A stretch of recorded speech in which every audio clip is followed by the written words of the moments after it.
1997 अप्रैल का महीना, गेहूं की कटाई खेतों में की जा रही थी। मैं भी शहर से अपने गांव में गया हुआ था, जहां पर रेलवे लाइन है और चारों तरफ एक प्रकार से घने भने जंगल है। शीशम का पेड़, बबूल के पेड़ चारों ओर भरे हुए हैं। एमए की पढ़ाई समाप्त हो चुकी थी। जिस कोचिंग में मैं पढ़ा रहा था, उनके मालिकों में या एक ओनर्स में तकरार हो चुकी थी। अतः मुझे शहर छोड़ करके अपने गांव देहात में आना पड़ा था। एक दिन की बात है, एक दिन क्या, एक रात की बात है। रात के 12 बज रहे थे या 12 बजे के बाद ही रहा होगा।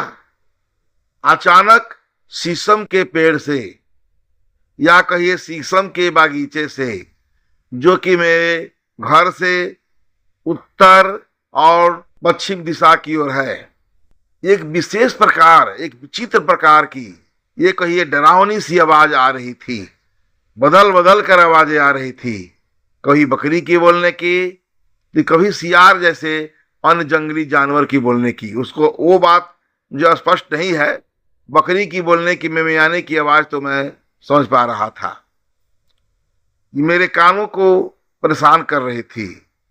एक बार बकरी की, एक बार दूसरे किस्म की आवाज। ऐसा सुनते सुनते अंत में पास में सोए हुए अपने छोटे मामा जी को जगाते हुए मैंने कहा, मामा जी देखिए, यह विशेष प्रकार की आवाज किस प्रकार की आ रही है। लगता है कि किसी के बकरी को कोई जानवर पकड़ लिया है। मामा जी ने मुझे डांटते हुए और चुप रहने को कहा।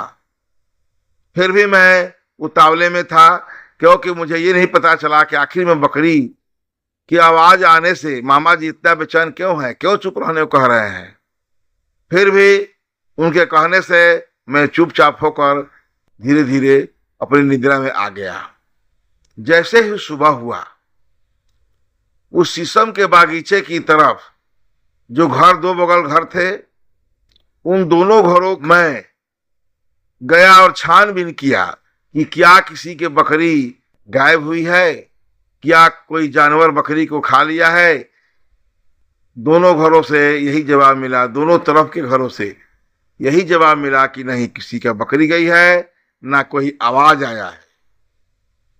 मैंने कहा कि रात के 12 या 1 बजे के करीब लगभग मैंने ये आवाज सुनी थी, और उस समय मैं बेचैन था कि आप लोगों की बकरियों को कोई जानवर, जंगली जानवर पकड़ लिया है।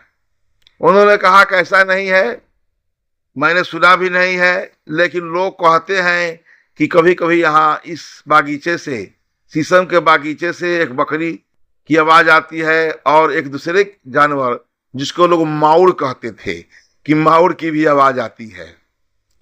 ये लोग बताते हैं। और मैं अपने घर चला आया, मामा जी से पूछा, अन्य लोगों से पूछा, तो मामा ने कहा कि मैं कई बार ऐसा आवाज सुनता हूं, और तुम भी सुने हो। ये पता नहीं चलता कि कैसी आवाज है। वे तो दूसरे रूप में बोल रहे थे कि प्रेतात्मा होगी, वो पकड़ती होगी, बुलाती होगी, कोई जाएगा तो उसे पकड़ लूंगा, जो भी। लेकिन मेरे मन में, क्योंकि मैं इस बात को नहीं मानता था बचपन से ही, हम लोग जो है इस बात से अलग रहते थे कि भूत होता है, किसी को पकड़ता है, ऐसी हम लोग विश्वास नहीं था। बहुत दिनों तक मेरे मन में इस बात का जिज्ञासा बनी रही कि आखिर में वह कौन सी बकरी और एक माउड़ की आवाज थी। एक बार बकरी और दूसरी बार माउड़ की आवाज। ये क्या रहा, ये रहस्य आज भी नहीं सुलझा सका, और आज भी मेरे मन में इस बात का कौतूहल बना हुआ है कि और कैसा आवाज था, ऐसा क्यों हो रहा था, जो कि शहर से दूर दराज गांव के इलाके हैं। शहर के आसपास तो कोई ऐसा नहीं सुनता, सुनाई देने का चांस ही बनता है। लेकिन उस देहात में, निर्जन स्थान पर, जहाँ की मुश्किल से 10-15 घर ही होंगे, 1 किलोमीटर की दूरी में इतने ही घर हैं, रात में ऐसा आवाज क्यों? आखिर इस आवाज का क्या कारण है, यह बताना किसी के या हमारे समझ से किसी के बस का नहीं है।